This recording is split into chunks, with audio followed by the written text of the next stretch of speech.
So you're talking to me earlier about providing for the family. Every man wants to provide for his family. That's the natural thing to do. But being an entrepreneur, I have a lot of livelihoods at stake. So it means a lot more to me. I put in, every day I have to give 110%. Now, have you ever thought about, what if you fail? That's not an option. What'd you learn from this experience? I learned that no matter how great your product is, that if the customer doesn't want it and the wholesaler doesn't want it and the demand for your product is not there, then you're kind of out of luck. You got to go in a new direction and listen to what they're asking for. Did you ever think this would happen? No. So, you currently produce 25% in the States. Yes, we do. So, what would it take to make that more?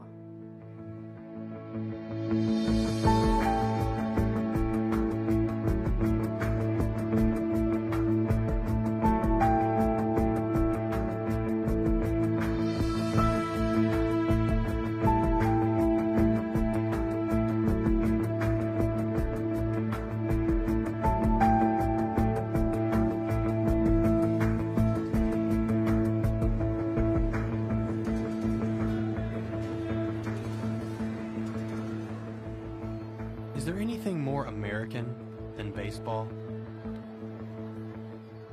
Well, maybe consumerism, or possibly entertainment. But both of those things happen at a baseball game. You might say that spending money for the sake of entertaining ourselves is what we do best in this country. There's also a deep sense of nostalgia that comes along with the day at the ballpark. There's a unique, patriotic spirit underlying the game that brings everyone together, not unlike a backyard family barbecue or fireworks on the 4th of July. But I wonder, how often do we really think about all the different elements that go into making a baseball game? Just how American is America's pastime these days?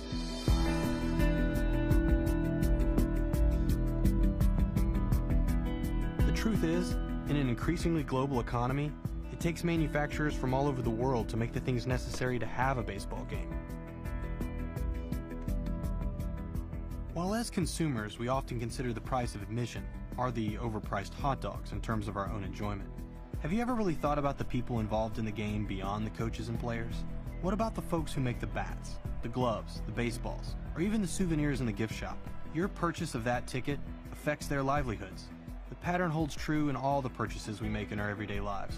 And as the marketplace becomes saturated with companies trying to gain a leg up on one another, the manner in which your money is spent becomes even more crucial to determining how and where those goods are created.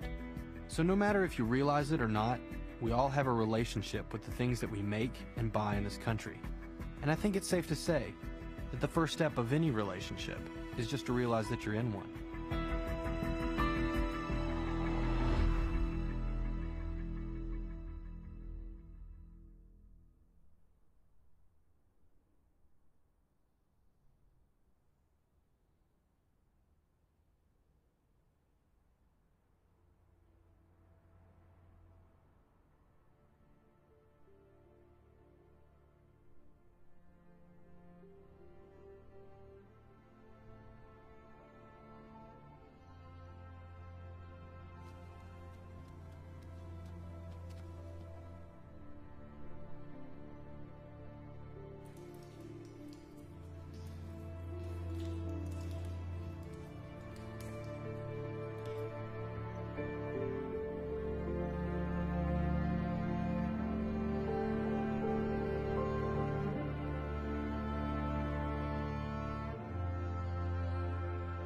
At our peak, I believe we were making like 1.6 million tons of steel a year.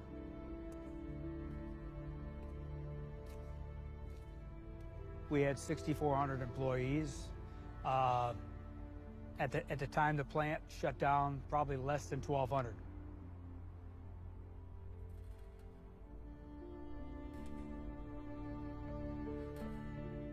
When you think of manufacturing in Detroit, most people think of one, final assembly line where a bunch of parts come in and a car comes out. But what was amazing about Detroit in its prime is you had all the steel plants in the early processes, and then you had all the parts plants. You had rubber plants where you were processing and making tires. You had glass forges where you were making, all your windshields and your windows for your cars. You had all these other industries, and you literally had communities that sprung up around these communities. Cities like Melvindale and River Rouge, Ecorse. These were cities that were built and planned by a lot of the early auto executives.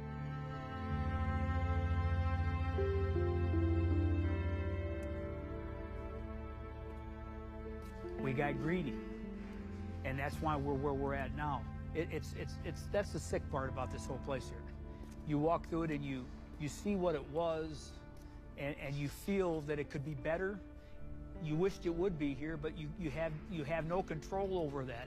But the part for me is, I seen how many people this place could employ.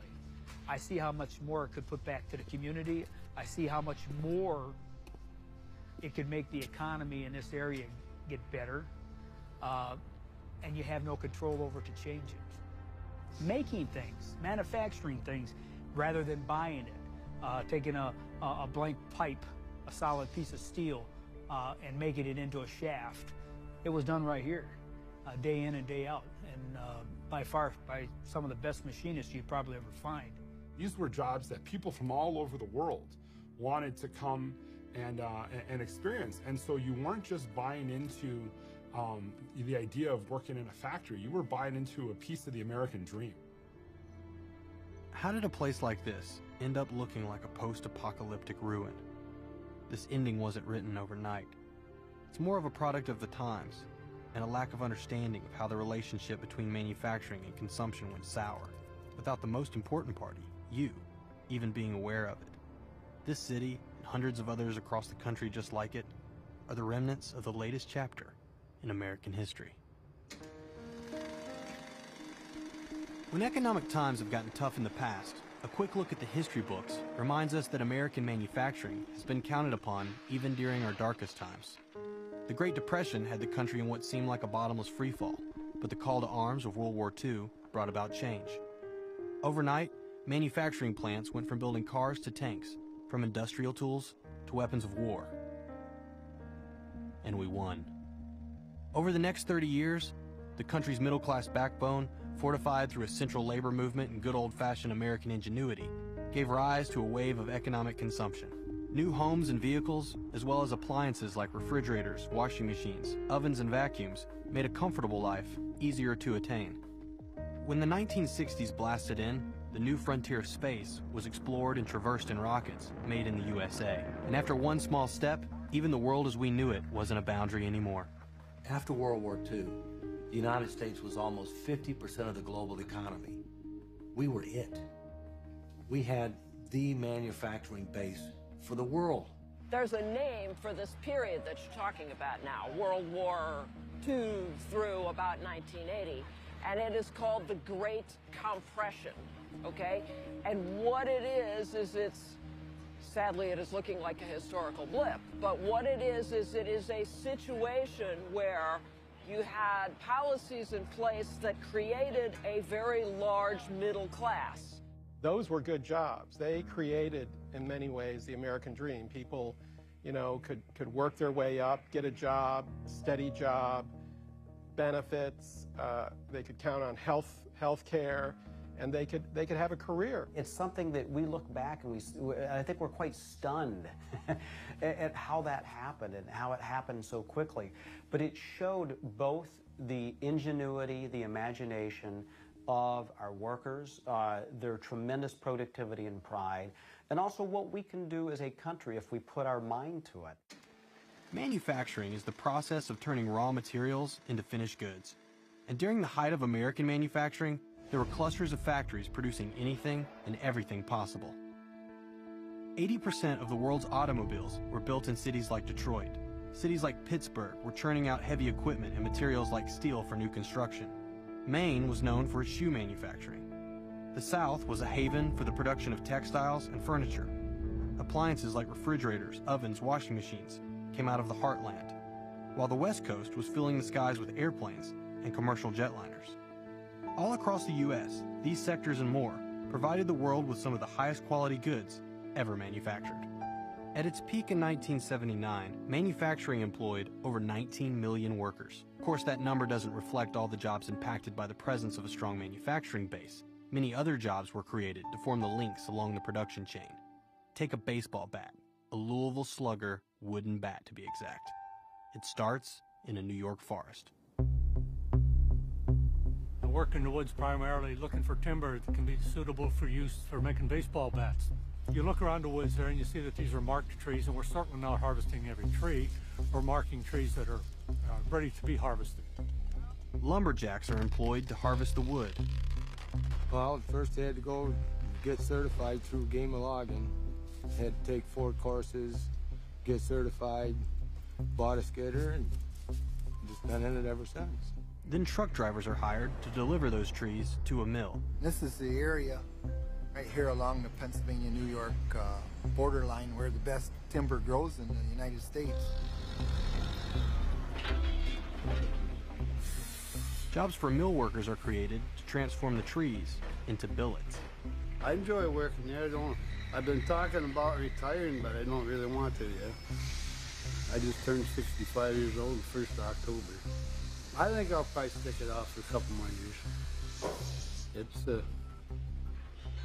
It's treating me pretty good. I ain't real rich, but I make a living. Once the billets are made, they are loaded up and more truck drivers deliver them to factory workers who manufacture them into bats. Then there are more jobs created to market the bat, retail jobs to sell the bat. When you do see a Louisville Slugger bat, you know that a lot of different employees were necessary in order to get that bat from the forest down into the player's hands. This example reminds us that it takes many people in the production chain to make a bat, or any product for that matter. And how often do we really think about the personal stories involved in the manufacturing process? We have a rich history of manufacturing, and while it seems to have lost some of its luster, new chapters are still being written every day. Even when times are tough, and manufacturing isn't the most popular career choice, there are businesses and companies still carrying the torch in the face of stacking odds. You know, I always said our motto was, you dream it, we build it. And we've pretty well done that in the steel industry, from trailers, commercial, industrial, military, sculptures that weigh 350,000 pounds. You know, anything, I think anything is possible. I always say, we've been to the moon, don't tell me we can't do it.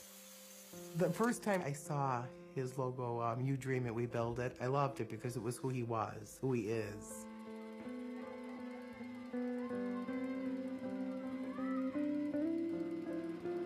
Mark was different growing up than the rest of us. We would be playing outside, and he was always in the garage tinkering with motors and engines and building go-karts. And he could take an engine apart, and I wouldn't have to show him too much. And 7, 8 years old, he was in there, his little dune buggy, he had little things he fixed. My snow blower, my tractors he worked on. He knew how to adjust those engines, and he was was something. He could build anything. My friends would come over, and they would be amazed at what he would do. And I can always remember the man saying, he's going to be something. He's going to be something someday. It didn't surprise me when Mark started a business out of my father's garage. It was very in line with who he was. He was fixing lawnmowers. I made my first tag, Mark Small Engine Repair, and I'd put that tag on at the end, and there goes that product, and word started to spread. They would come to our house, drop things off, he'd deliver them. He would pretty much fix anything that anybody needed. He's good, actually, at everything he does, you know. And there was just not enough money in what he did. I said, we got to do something else. And Mark said, well, Dad, let me open a welding shop up. It was his decision. I said, well, I used to be a welder. I showed you how to weld, but I said, you got to go to school to be a better welder. So he really, really learned quick. General Welding was up for sale by the original owner. I think that the owner might have contacted Mark and put the idea into his head of possibly buying the business. I talked to my dad. He said, I don't got the money, but I'd take a second mortgage on a house. And my mom wasn't totally for that, but Dad said, no, I'll do it. You got to take a chance. This is Mark's new building, 991 Maple Road in Helma. Sisler's is doing the drilling for the base.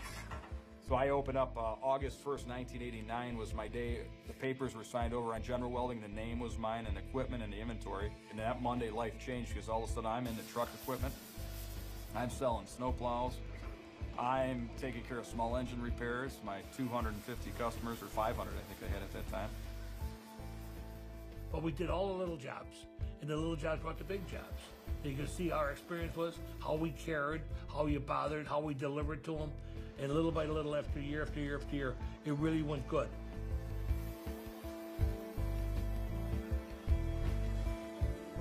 So things are going good. I'm up to about 69 employees. He's a good boss, without a doubt. Yeah, he is. He's probably one of my better bosses that I've had. He's a lot of fun to be around. Easy going. He's got a real good even keel about him. It's just kind of like one big family to me. That's what it's the way it seems. Mark's willing to take the risk. Things are really looking good. The business would be nowhere near what it is today if it was myself. This was my dream to grow it, and who knows, sky's the limit.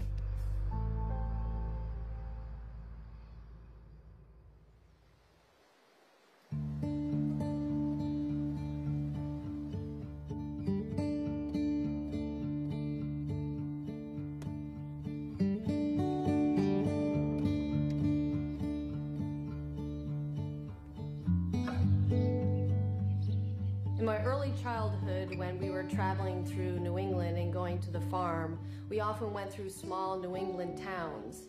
And it never left. It's just sort of what I think of when I think of New England and when I think of Americana. I took that iconic image and made it my own and started making different jewelry pieces that are representational to me of what that experience was. It made me happy all the time to sit in the corner of a room and to make my things. And so I made more and more pieces and I sold more and more, and I realized, well, I'm gonna make a go of it. I'm gonna quit my job and I'm gonna see if I can make my jewelry for a living. And so one day I just didn't renew my teaching contract and I started selling. So I'm at a wholesale show and I'm selling my Americana line as well as the other lines that I was doing at the time, and the Smithsonian buyer walks in and she was very excited to meet me and very excited to see the whole collection. Very big moment to have the Smithsonian in my booth, and so I was concentrating, even though I was like really excited, trying not to feel like, you know, I'm a little fish in a big pond.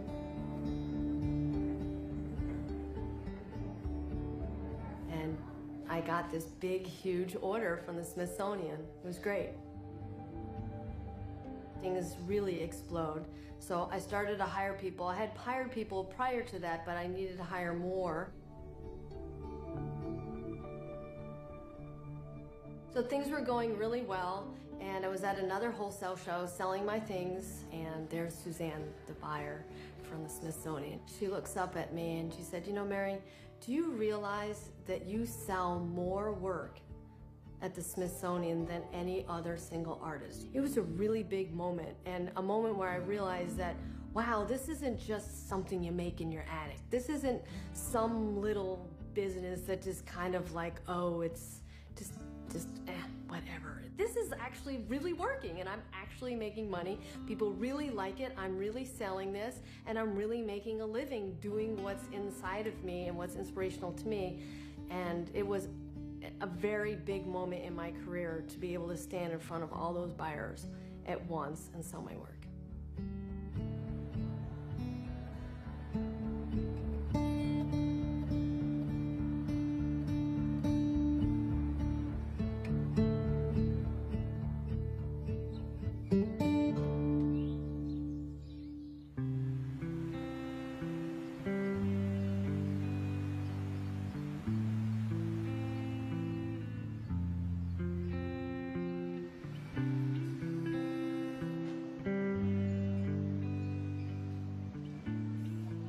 What the country's realizing now is that making things is important. The reason making things is important is it employs a lot of people, it gives you expertise that other markets want, and it teaches you to innovate. Not everybody's going to be a rocket scientist. Not everybody's going to be a doctor. Not everybody's going to be a lawyer. We're going to have jobs for people that want to do something, want to use their hands. It's a philosophically bad choice to keep going after the dollar and only the dollar, as opposed to investing in our future. You know, we have a complicated manufacturing footprint. We produce in 6 different countries and well over 20 facilities. But we're still the company that makes athletic shoes here in the U.S. in 5 different factories.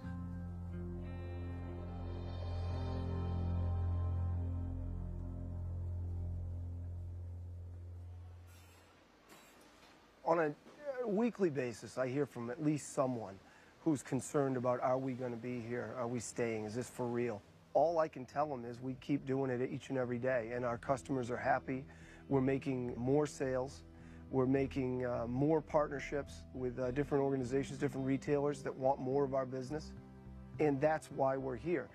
If it were only about making money, another choice might be made. But it's not about just that. It's about believing in something. You know, what's driven U.S. companies to outsource and offshore their manufacturing, they're not bad reasons. Labor rates are less expensive, but it's also a less complicated market, many times less complicated markets to produce in. So we understand why businesses offshore their production.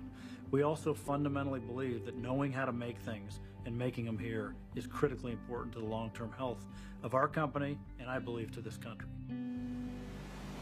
Historically and presently, manufacturing provides an important source of jobs to the overall economy. And if you listen to the political landscape of the last few decades, it's been a long time since anyone in power has really been against it.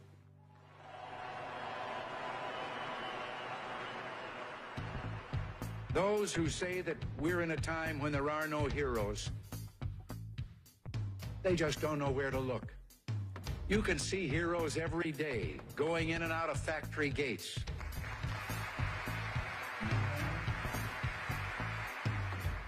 For Made in the USA is recognized around the world as the symbol of quality and progress. Everything from our farms and factories to our workshops and production lines, all that is needed to produce and deliver quality goods and quality services. In the last 5 years, we have led the way in opening new markets with 240 trade agreements that remove foreign barriers to products bearing the proud stamp, Made in the USA. We propose to bring new hope and new jobs to storefronts and factories from South Boston to South Texas to South Central Los Angeles.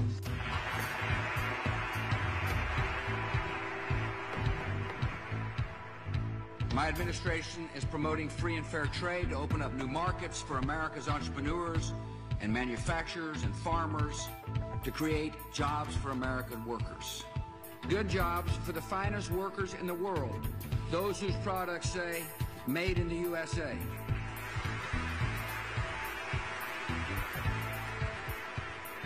Tonight I want to speak about how we move forward and lay out a blueprint for an economy that's built to last.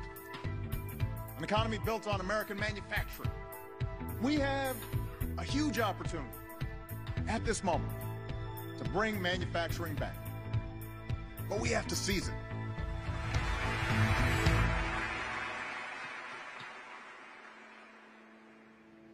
So if everyone agrees that manufacturing is a good thing, then how did cities like Detroit end up in ruins? There are 2 major philosophies or ideologies with regard to trade. On one hand, you have the protectionists. On the other hand, you have the free traders. It really doesn't divide by party. It's really more philosophy. The protectionists believe that let's take care of our own. Let's manufacture here. Let's market to Americans. Let's take care of ourselves and not worry about anybody else. If we have to bring up trade barriers in order to make it more difficult for people to be able to import into this country. The free traders believe that the world is an interconnected place and that America has the ability to compete with anybody. And therefore, let's open up markets around the world in order to create more demand, in order to create more opportunity. So we opened up our markets.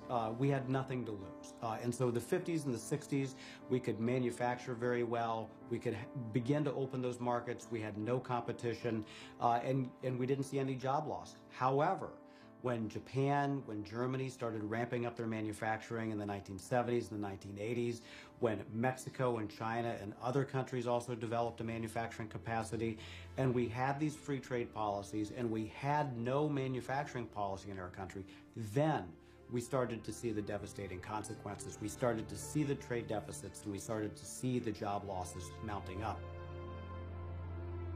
While Detroit might be looked at as the poster child for the decline of manufacturing, there are countless other examples out there. The story of Greenwood, Mississippi, is the story of many towns.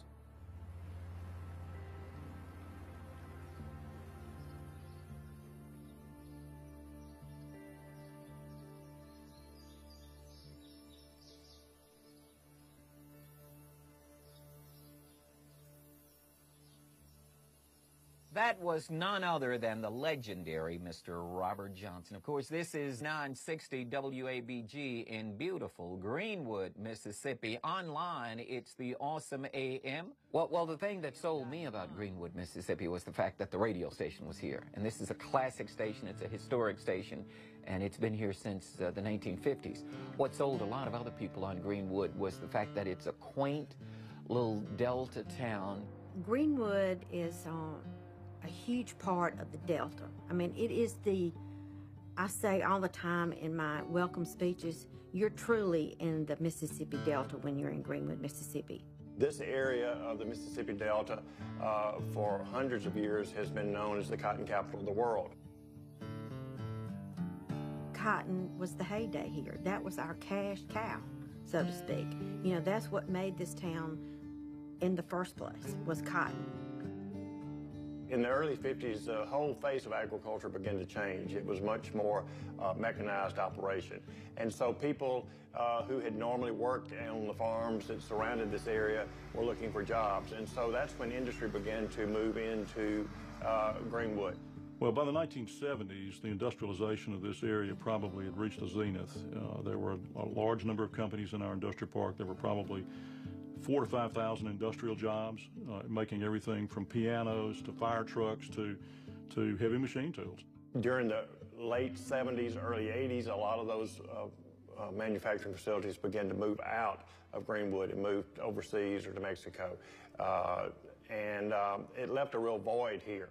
The town back in the 70s, later 70s, really did not even exist. With many of the manufacturing jobs gone, Greenwood became almost like a ghost town. The same thing was happening all across the country. U.S. Steel Corporation today announced that it's permanently closing 16 plants. Jones & Laughlin Steel plant is shutting down for good. A total of 5,000 steel workers employed at several plants here will soon lose their jobs. The devastating news of yesterday that Bethlehem Steel will close its plant next year. Some 66,000 more auto workers will be laid off next week. General Motors confirmed it today. It is going to close plants employing almost 30,000 workers. 200 American steel mills shut down all or part of their operations. 31 auto plants closed for good. The American trade deficit was supposed to be going down. It isn't. In the 1970s and 80s, other countries began to open up to trade and invested in education and infrastructure. They supplied benefits to their domestic businesses and offered incentives to foreign investors. Under a burdensome tax code and new competition, company executives began looking outside the U.S. to increase their profitability. Over the next 30 years, companies that made their products in America began to close down their manufacturing divisions and began outsourcing that work to other countries.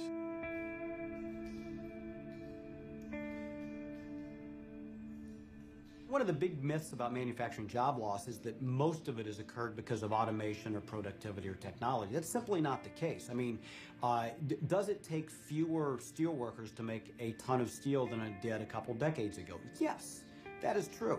But we're making a lot more steel, and there's a lot more global demand for steel. So it doesn't necessarily follow that you need just the same amount of workers or fewer workers. The biggest challenge, really, in a lot of ways, has been globalization and outsourcing, is that we're sourcing more of this from abroad.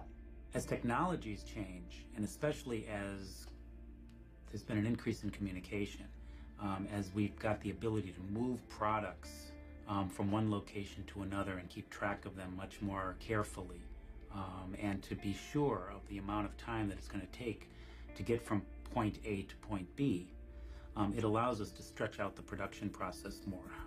We could do design of a particular product, for example, in the United States. We can send the specifications of that product to another country to actually put the product together. It might be stitched or finally constructed in a third country. Then that product can be put on a ship and sent back to the original country, perhaps where the design took place. So the changes in technology have allowed companies more flexibility. They've been able to move their productions in different parts of the world to take advantage of the comparative advantage that that country might actually have. Now, that's good when you're selected as a location or as a country where production or some aspect of production will take place. But that's bad to the firms that might be losing that particular business. And as companies move, they will move from higher cost locations to lower cost locations. As someone I used to work for said, I have a great company. I can compete against any other company in the world, but I cannot compete against foreign governments. And that's what's happening now. People who are trying to make things in the United States find themselves competing against the Chinese government with essentially endless amounts of cash, or other foreign governments that'll put billions of dollars into helping these companies, and our companies are, trying to get a loan down at the bank and paying a normal interest rate and not getting any benefits, and it's almost impossible to do. And the protesters have come. These are the Wall Street guys. On September 17, 2011, protesters gathered inside the Wall Street district in New York City, one of their key issues being the growing income inequality and wealth distribution in the country. The rebel band of Americans was fed up with feeling the strain of a disappearing middle class. Without a strong manufacturing base, the gap in income between the middle class and the wealthiest Americans has grown strikingly in recent decades. In 1979, the peak of manufacturing employment, the average after-tax incomes of the richest Americans made 7.9 times more than those of the lower class. However, by 2007, the middle class made 24 times less than the wealthiest Americans, a more than tripling of the income gap. When you have that kind of income and wealth distribution, it's a bad thing for society and for the economy, because this little handful of people at the top with all the money, they can't consume to keep an auto plant going. If you suddenly become a bazillionaire, okay, you might have about, 7 cars, but you're not going to buy 70. The increase in your income is not going to increase your consumption so hugely that you're going to go out and buy 70 Ford pickup trucks. Whereas if that money was in the hands of a bunch of other households, they would. The United States has evolved over the 200-plus years that we've been in existence. At the outset, we were pretty much inwardly focused. We were a fledgling nation trying to be able to claim the continent and be able to make sure that we were a success. We have had various times where we had promoted free trade or where we tried to be more protectionist. For example, during the Depression, one segment of society felt that the answer was to close the borders and let's take care of ourselves. And the Smoot-Hawley trade bill was passed that was very protectionist in nature, and quite frankly, it caused the Depression to become worse rather than better. Clearly today, we are a free trade country, and we believe that we still can compete effectively.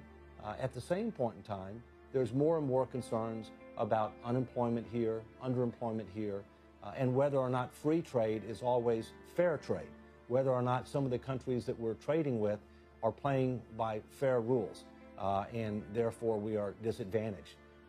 And those are issues that clearly have to be focused on. The issue of trade can't be solved by simply choosing an ideological side. Most likely, the answer is finding a balance somewhere in the middle. A better use of our time is to consider how we shop. After all, our actions usually speak louder to what we believe than our opinions anyway. Through the recession, many of us woke up and found that our bellies were too big, our closets were too big, our houses were too big, our cars were too big, and that we needed to go on a diet.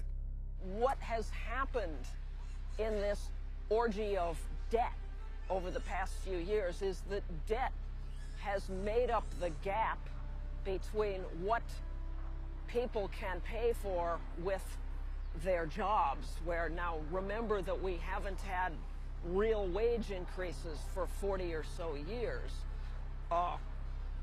Debt is making up the difference between what they can afford with their jobs and what they are consuming. I resent it when somebody comes to me and goes, tell me all the tricks that merchants and marketers use to trick me into buying goods. I'm not tricking you into buying anything. You have the responsibility to be able to look at it, process it, understand it here, and see whether it fits into the context of your life. We need to get beyond the thrill of the purchase to the pride of ownership. Free traders think that by opening up markets, you're going to increase competition and you will lower prices, and that will benefit consumers everywhere. And if you look at how that comes into being in reality in the United States, it's kind of the Walmart effect. It's kind of like you can go to Walmart and get low prices. I mean, that's the free trade argument. One of the things I love about my job is that retail is the dipstick of social change. So how we bought in 1850 and how we bought in 1950 and how we buy in 2012 is different. And those differences are a reflection of the changes in us and the changes in the culture that we live in. Currently, most Americans do the majority of their shopping in today's big box retailers. It's no secret that these discount retailers rely heavily on imported goods to keep the everyday low prices they offer to Americans on a tight budget. But what we might not think about is how our demand for these low-cost goods affects manufacturing processes around the world. When millions of price-concerned consumers demand cheaper imported goods at our big box store, we unknowingly encourage companies to take whatever means necessary to compete, often resulting in the moving of production to a lower-cost country. While this has a positive effect on our wallets, it can have real consequences for small business owners trying to compete for the same shelf space. I think American consumers are happy being able to pay $5 for a T-shirt. I mean, that's a nice thing to be able to save some money at the grocery store or at the superstore. But here's the challenge. You can't shop at Walmart if you don't have a job. And that's what communities are discovering right now. Through General Welding, we were always bidding and quoting, and I ended up bidding these pipe posts, which was a structural steel support post that went inside a PVC fencing. It was for certain. We had a $3.5 million project going there. We're making different pipes and galvanizing and everything. We had it all tied up. That became a real big part of our life. It was about a 10-year run. Then suddenly, I seen the sales dropping off, and they said, you got to lower your price, and I did, and then I lowered them more, and I lowered them more, and Mark called me up. He said, Dad, what? I said, what happened? He said, we lost the job. Well, how could you lose the job? We had the job tied up. He said, somebody outbid us. Yeah, I said, where? He said, well, I don't know yet. He said, we lost it. So I know, the material, I know the labor involved, I know what it takes to make this post. I make some calls. Of course, I've got friends that tell me some information, and then they tell me it's coming from Florida. And I thought, Florida? I'm 20 miles away from the plant I ship to. I want to see one of these pipes. They're 1,200 plus miles. Where are you getting them? What are they? I mean, Florida. So I finally get a pipe. It looked thinner to me. The galvanized coating wasn't great, and the weld was sure smaller than mine. It wasn't an AWS certified weld, so it's not the same quality, and that probably bothered me more than anything. I said, I had to follow all these specifications. Why don't they? Finally, I get out of them that it's coming from China. And I said, really? China's making them? This heavy 10 to 12 pound post can, ship it to the United States, to Florida, and then ship it up to me and can beat me by $3 a post? I couldn't believe it. I suddenly realized this is a whole nother, chapter in my life. I've never dealt with outside competition. It's not within the United States, it's somebody overseas.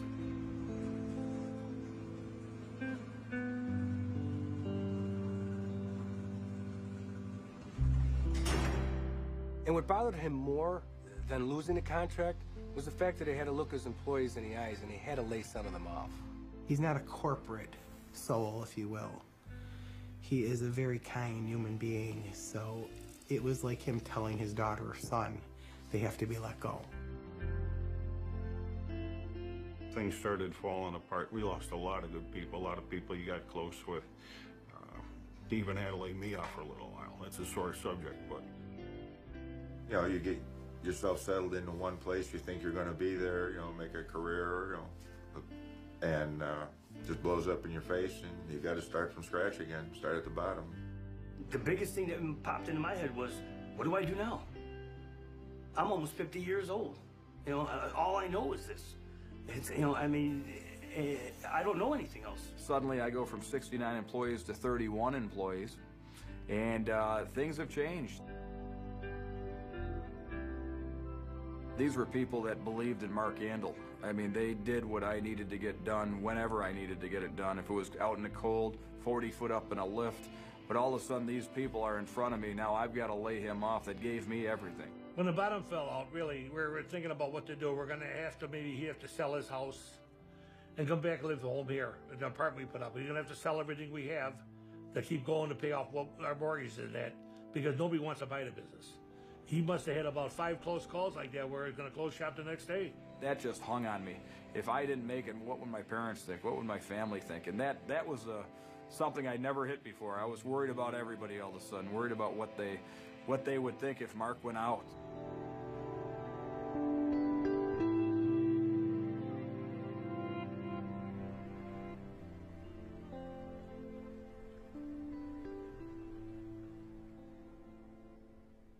It was February and I was at a wholesale show and a new buyer came in that I didn't recognize from the Smithsonian, and she said, we've changed how we're buying things and we no longer want your work. So in one sentence, I was done.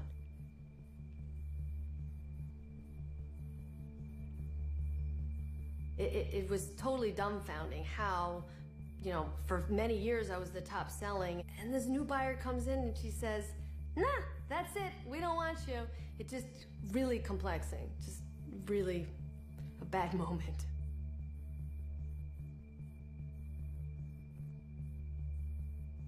It was early this spring. I was actually sitting at my desk and the phone rang. It was a friend of mine that I hadn't spoken to in a while, and she was very excited, talking like a mile a minute. I couldn't imagine what was on her mind. And she said, Mary, I was just at the Smithsonian, and she said, I saw stuff that kind of looks like yours, and it was made in China.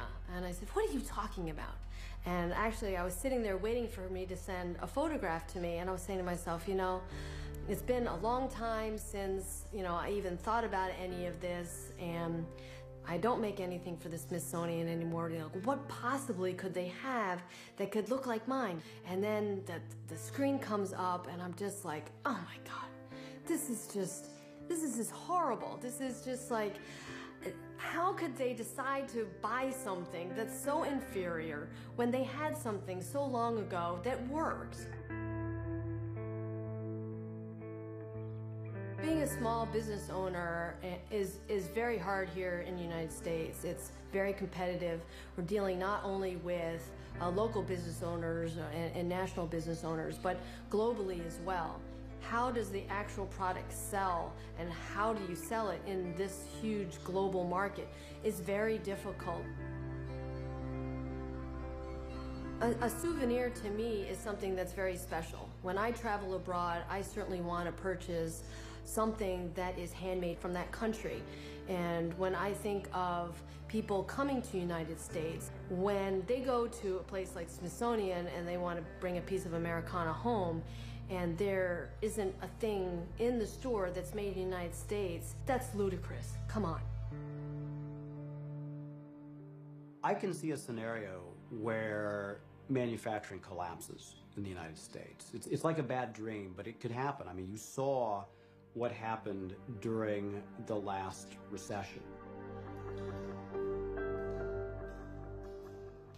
When you, as an economy, get rid of your manufacturing base, the results are very cataclysmic. You have a domino effect of decline that starts to affect everybody in every industry. But what happens is all the businesses around the factory and in that city or town close down too. The dry cleaners, the diners, the bowling alleys, the doctors, the accountants, the banks, everything sooner or later goes because the job base that brought all the financial wherewithal into the town has disappeared, has moved abroad or somewhere else. So the whole town is essentially empty. And when property values depreciate, now we have to lay off firefighters and police officers and teachers.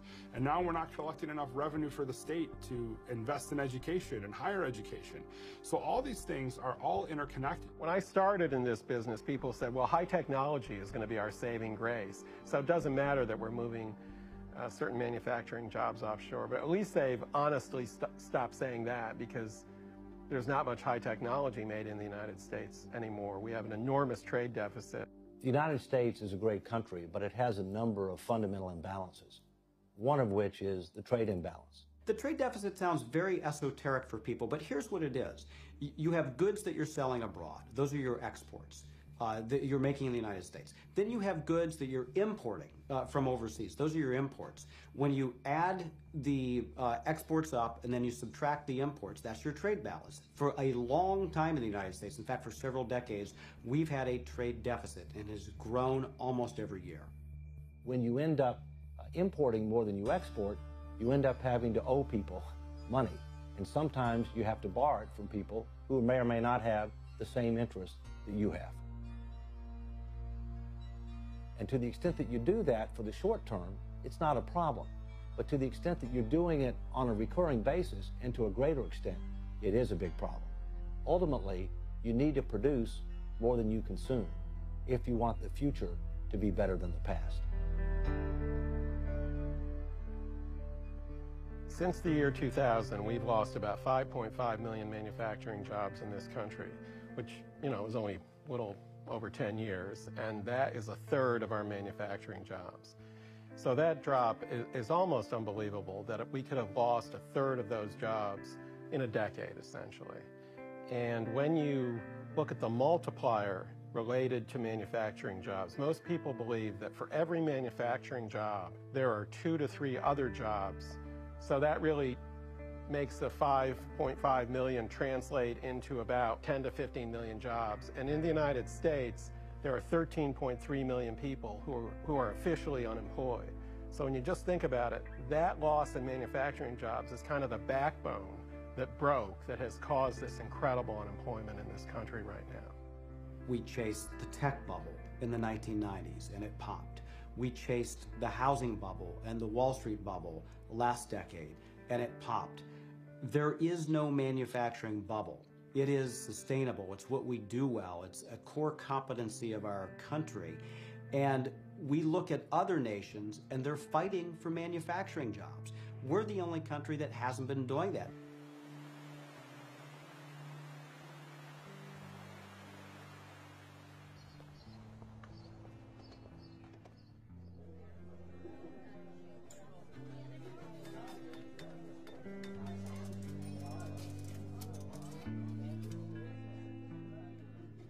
The town of Skowhegan and surrounding area has always dealt in the shoe manufacturing.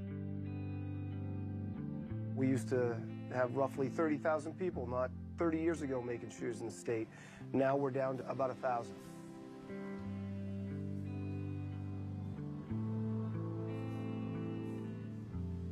It's tough, I think, today for people to understand that to make a high-quality product safely is tough, and that's what we're up against all the time.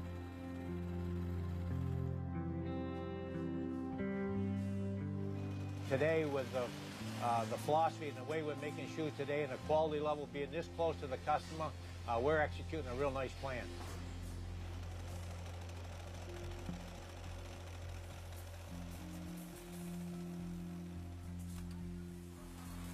Checking for quality, checking margins, checking for threads. I stitch my left end first, and it'll go around, and it will come out, and the even stitches, the margin's going to be even around the whole end. I put it on my plate, and it takes out the throat side, and I put even my holes of the eyelaces into the computer flat, and that is it. Knowing that we put shoes on a lot of people's feet, you know, it really is. It's something to be proud of, you know. It's all about pride. You pass on good work because you want that next person to be able to do what they need to do. And yeah, it's all about pride.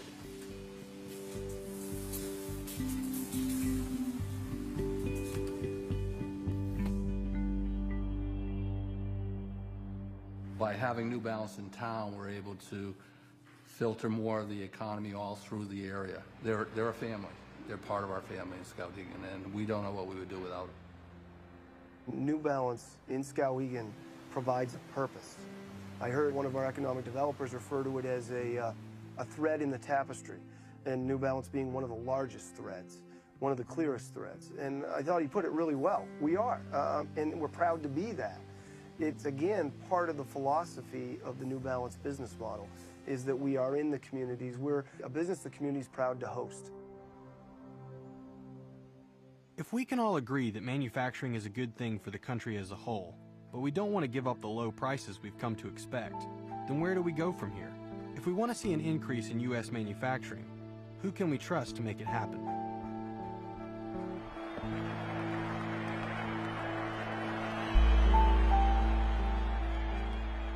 In baseball, the purpose of a bunt is to advance a runner into a scoring position. In order to win, a sacrifice must be made.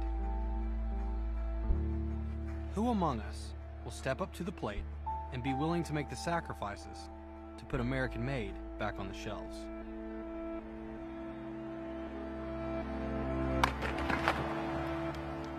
Can we look to American companies?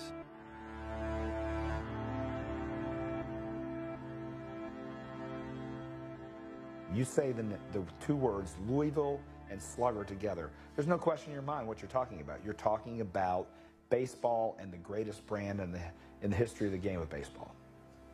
But there was a time, the 1970s, where the Louisville Slugger was actually made across the Ohio River in Jeffersonville, Indiana. And that was not something that sat very well with people who lived in Louisville, Kentucky. My goodness, how could a product called the Louisville Slugger be made in Jeffersonville, Indiana, when it always said Louisville, Kentucky? This is a baseball city, so we just have a wonderful baseball history. And in 1918, they signed a guy named Babe Ruth. And Babe Ruth was really the player who helped this company propel even further and become extremely popular because he was the first great home run hitter, and he was the guy who literally changed the game of baseball. And the company just continued to sign player after player, Lou Gehrig and Joe DiMaggio and Jackie Robinson and Roberto Clemente and Hank Aaron, and right on into stars of today.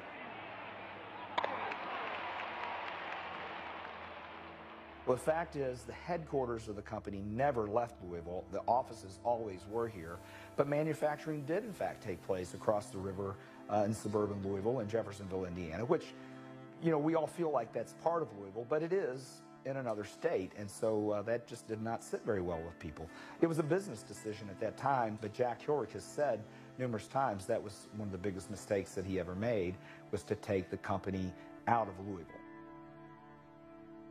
The mayor of Louisville always had a goal to make sure that the manufacturing of the Louisville Slugger bat came back to Louisville, Kentucky, and it did, into this very building in 1996 when the manufacturing was moved back here, and it's been here ever since, and I don't see it going anyplace ever again. Louisville Slugger's move back to Kentucky was a decision to protect the integrity of a brand. But if an American brand doesn't necessitate American-made to maintain its image these days, then why would a company move their production back to the U.S.? Today, there are literally hundreds of American brands making their products across oceans, let alone state lines. What would it take to attract these companies back? Is it even possible? What is it that's keeping them from coming back? The guy who owns the mom and pop shop oftentimes has a different motivation than the CEO of a multinational company. And here's why. The CEO of the multinational company has to answer to his shareholders every quarter. It's the quarterly earnings pressure. It's not a long-term sustainable business plan about how you could invest in capital to keep the jobs here a decade from now, 2 decades from now, how you can keep that long-term growth. It's about the next 90 days, literally. Whereas the small manufacturer says, I want a business that's going to be around for a generation or for 2 generations, something that's going to help my community, help my family, help my country. When you're running a public sector company, you have to be concerned about the shareholders. You have a legal responsibility and a fiduciary duty to the shareholders. And you could be sued if you don't properly discharge that fiduciary duty. And yes, that means you need to make profit and you need to try to maximize shareholder value. But it's not all about money. Unless we can get the grip of Wall Street off of manufacturing, we're going to fall further behind. So publicly traded companies being tied down by their responsibilities to shareholders seems to be a convenient out.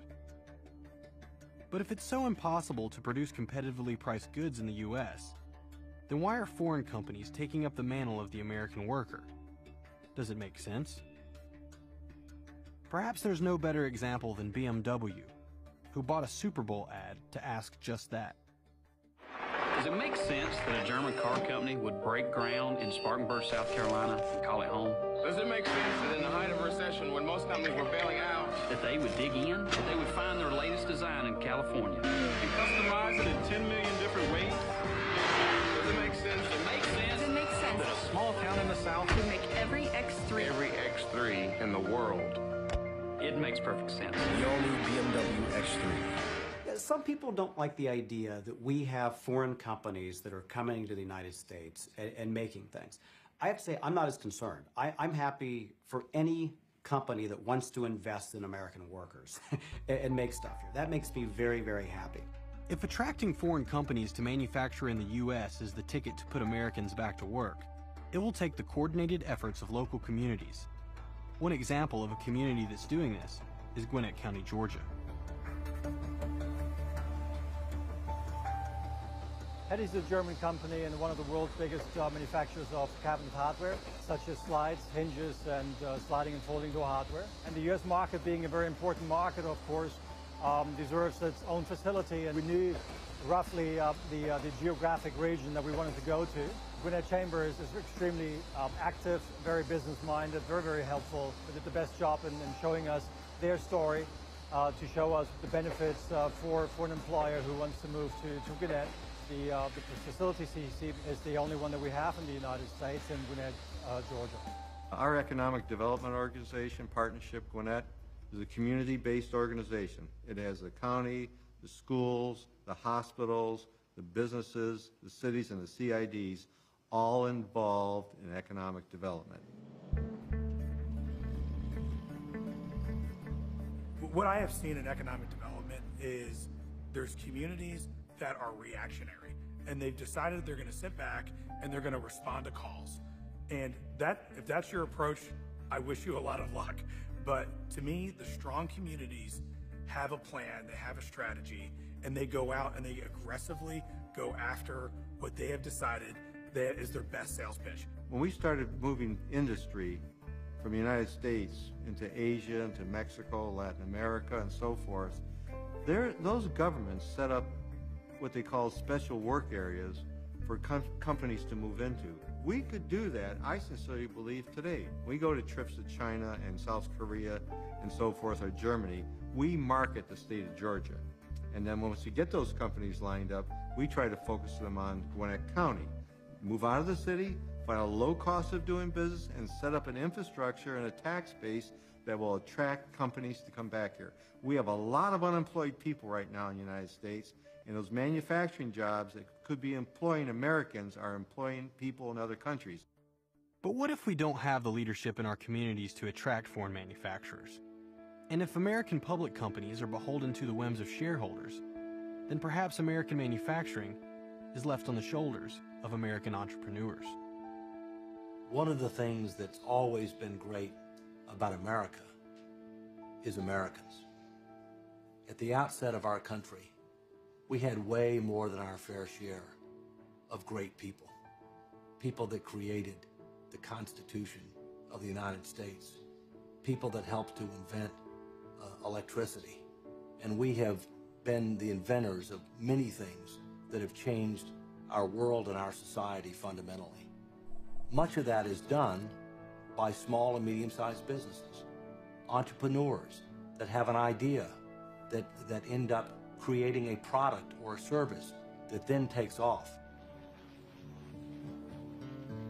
Every town has its ups and downs.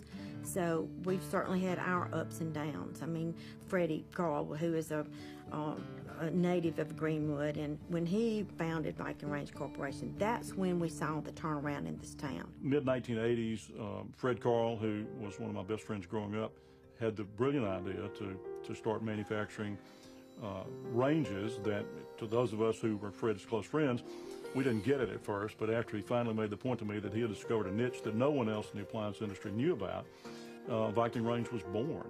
We were building a new house in 1981, and I wanted a commercial range in our house. I was wondering why in the world isn't there a high-quality range on the market, so that's when I decided, well, there should be one, and it ought to be like a restaurant range because they're so cool looking, and they're also heavy-duty, and stainless steel looks good, so I went about designing one.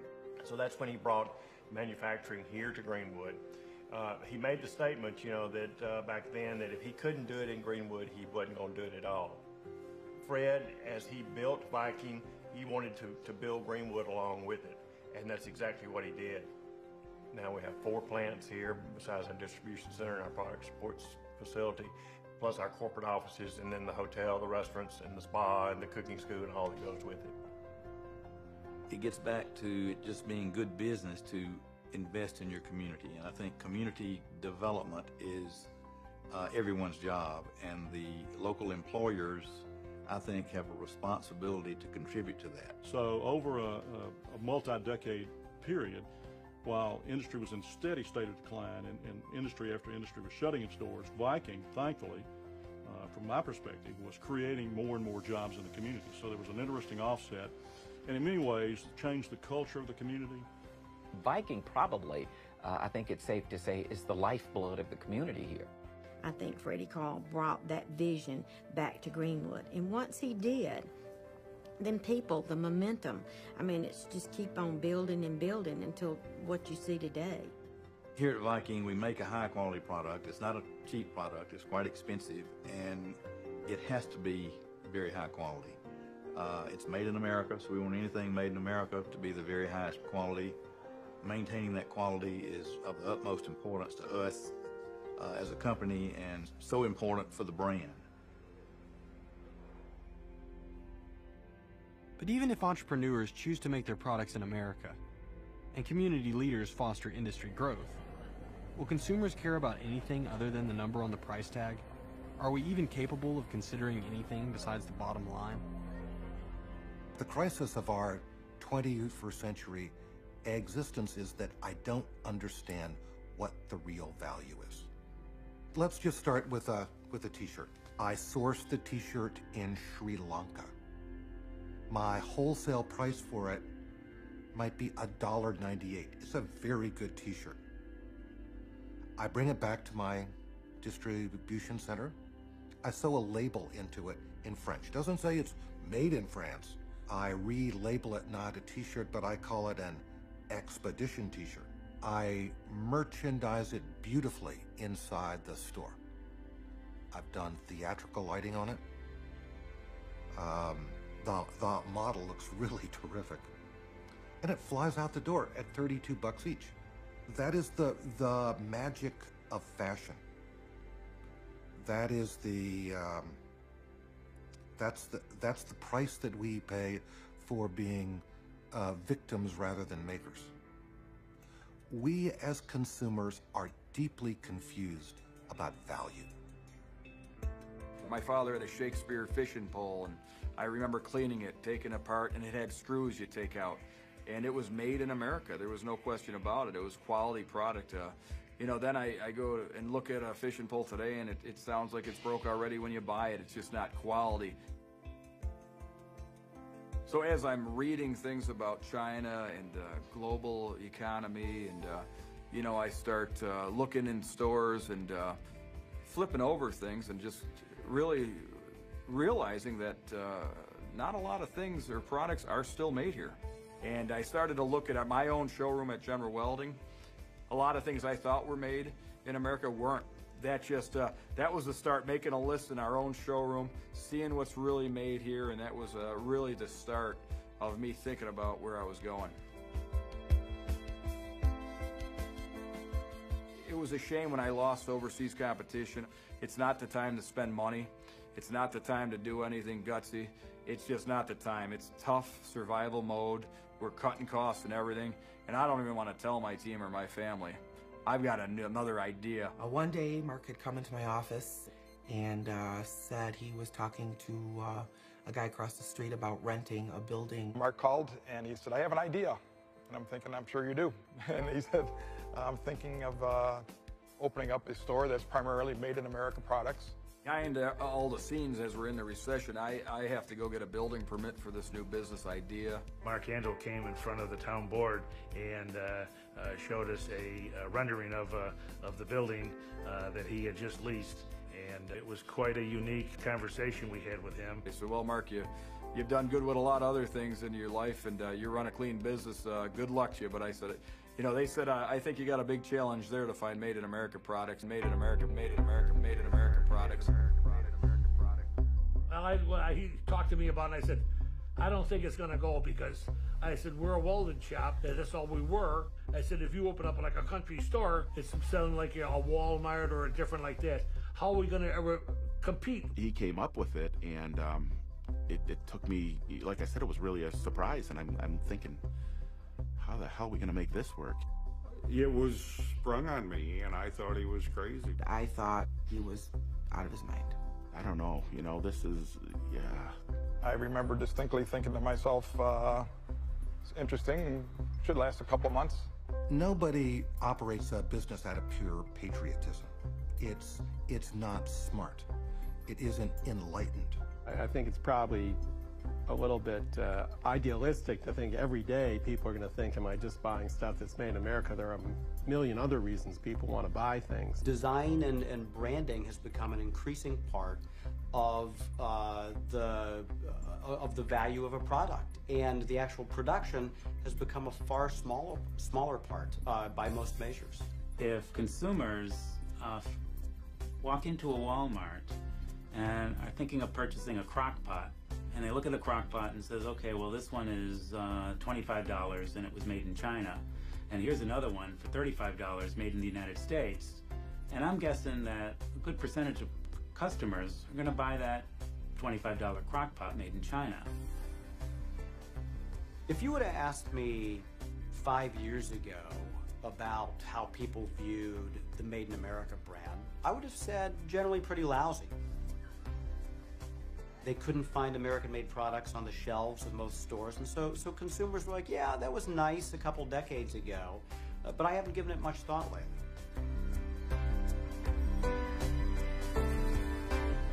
Do you think there's examples of things that are products that people would buy, like let's say a flag, for instance, or you know, something that they'd feel? That's a good question. Would Americans, faced with a American flag made in China and a slightly more expensive flag made in the United States, on that one they might go with the American flag.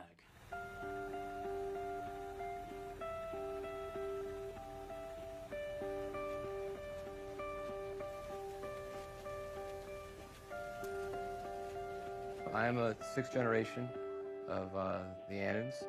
When you're making flags, as long as Annan flag makers has, your flag gets associated with very important events throughout history. And we're very proud of these events we've been associated with, from draping the coffin of Abraham Lincoln through Commodore Perry's first trip to the North Pole in 1910, to the flag that flew on Iwo Jima during World War II, to the flag that went to the moon in 1969.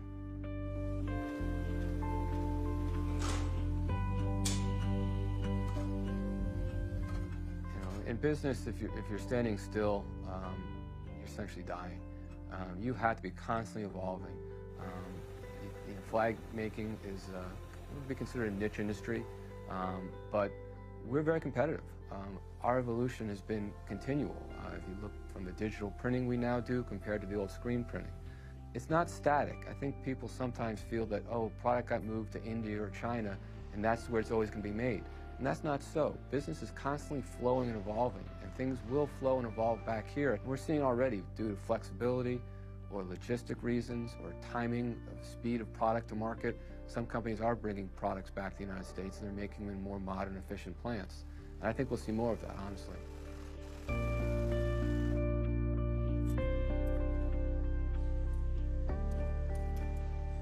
American flag, to me, is a very complex item because obviously it represents the ideas of the United States.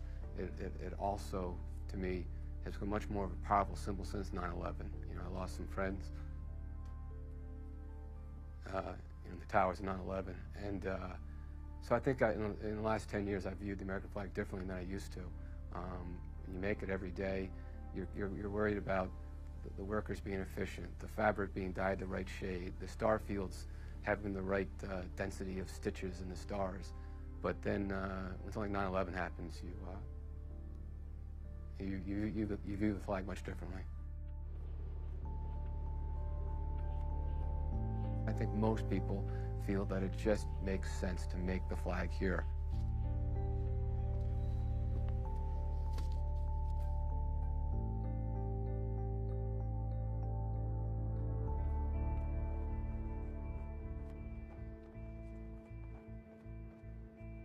I say my prayers every day. I believe in God above, and I hope the Made in America store is a great statement for our country. I think that any business owner would probably agree that a risk is a big part of it, and Mark has never been afraid to take a risk. I could just tell by looking at him he was nervous. Mark is not a person to call and ever complain. I heard through the family grapevine. We were all nervous. When he came to me with the idea, like I said, he really surprised me. And I didn't know where he was going to go with it, you know, and then, you know, it just seemed to move really fast. It was like, gosh, weeks went by and it was like an idea to reality, boom. I always go with what, I want to do, but I did have, for number one, it's a retail store. I found this location that's close to my General Welding and Fabricating, my headquarters, but it's set back off the road. Everything he does is very risky. And sometimes I really don't think that it's going to work out for him. Wasn't the best retail location, wasn't a lot of business around it. The store doesn't work out, yes, it could help the business, General Welding, but it could also affect the business at General Welding too. Where am I going to get the cash flow? Are people going to shop? Are they going to come back? Can I get people shopping? Can I get frequency visits? That was a big point. Can I get enough products was our number one concern. Nobody knew the research that goes into finding 100% made in America products.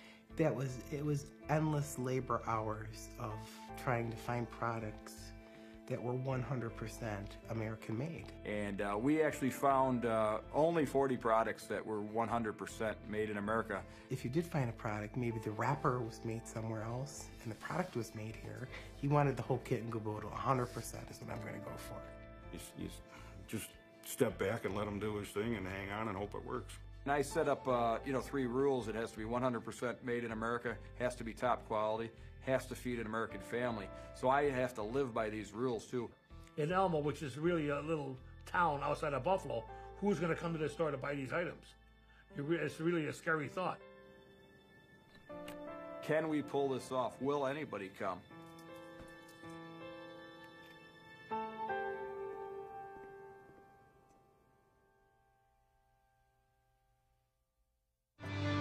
All right, Wait till you hear this story, because when a small manufacturer He had to lay off 40 employees, 60% of his workforce. And he took action and he opened a store at a store in upstate New York. found one store in Elma, New York, Called Made in America. For the Made in America store in East Aurora. That only sells U.S.-made products. Fully made in the USA. Are things still made in America? how great is that? Wants one in every single state. Imagine it being like Walmart, but without the foreign goods. I love the variety of goods he has there, too. We're finding out that people really like all American products. That discovery has led to international attention and put his Made in America store on the map.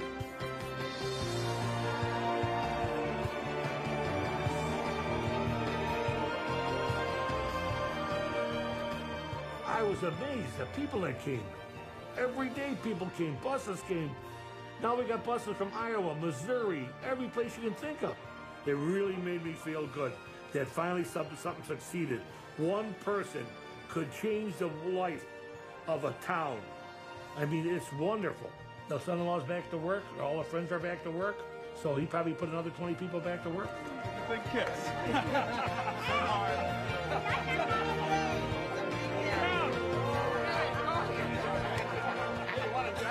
I'd like to put a store in every state. I mean, I'd like this store to be respected. I'd like it to be the roots so that this doesn't happen to our country again. We always have 50% of our products made in this country because our store is not just a retail store. It helps the manufacturers. We're about creating and saving jobs in the United States of America by increasing manufacturing. And if you bring manufacturing back, we can grow this country. This idea that we have to make things in this country is back. U.S. consumers would like to buy American. It's a feeling that is surging. It's not just where a corporation is based that's important. It's where it actually produces things. We can compete on a global market if we make the choice to. And we have to end up making a number of fundamental changes in order to try to revitalize America and make sure that we can once again make Made in America a reality.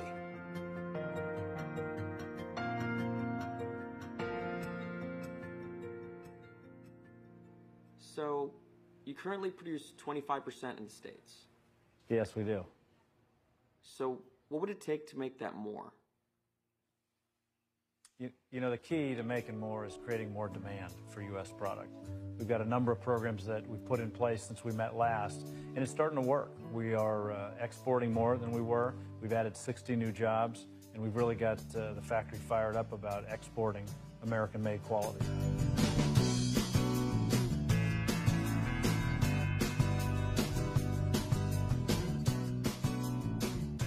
Not only have we seen the demand for those products grow in the U.S., but we've seen it start to grow internationally. Japan, Korea, and China, all three markets clearly have subset of consumers that are seeking out an American-made product. Did you ever think this would happen? No, I never thought this was going to happen. I was very excited when I got a call back and they were interested in my product. And I think that they most likely called because of the media change and because of the demand for more handmade products.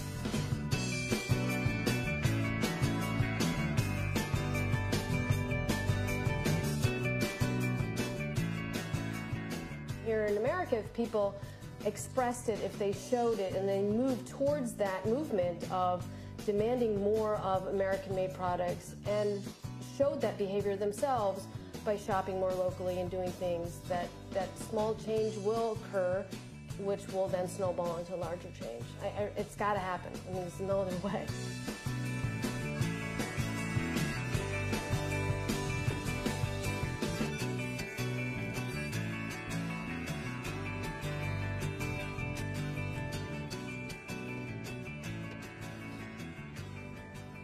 So you're talking to me earlier about providing for the family. Every man wants to provide for his family. That's the natural thing to do. But being an entrepreneur, I have a lot of livelihoods at stake.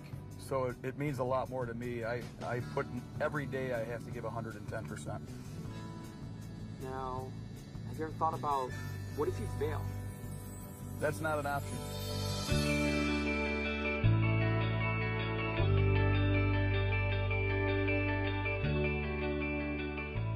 I have great family, great friends.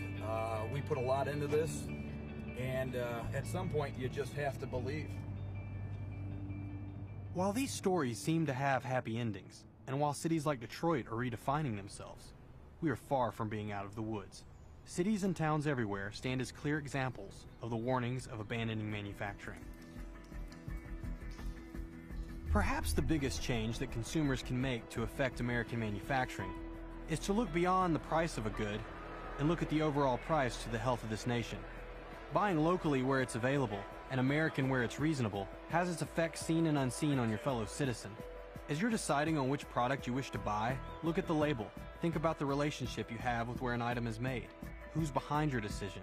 What part of its production chain has the biggest impact on where you live?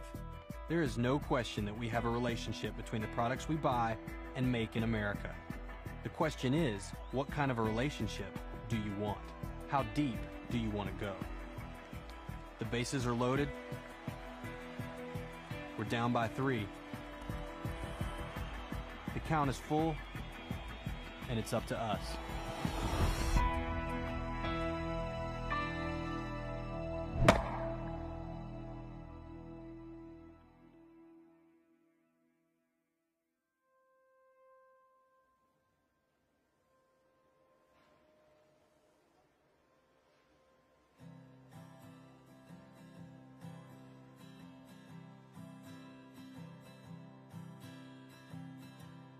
Back in my hometown, watching the smoke, it never stops.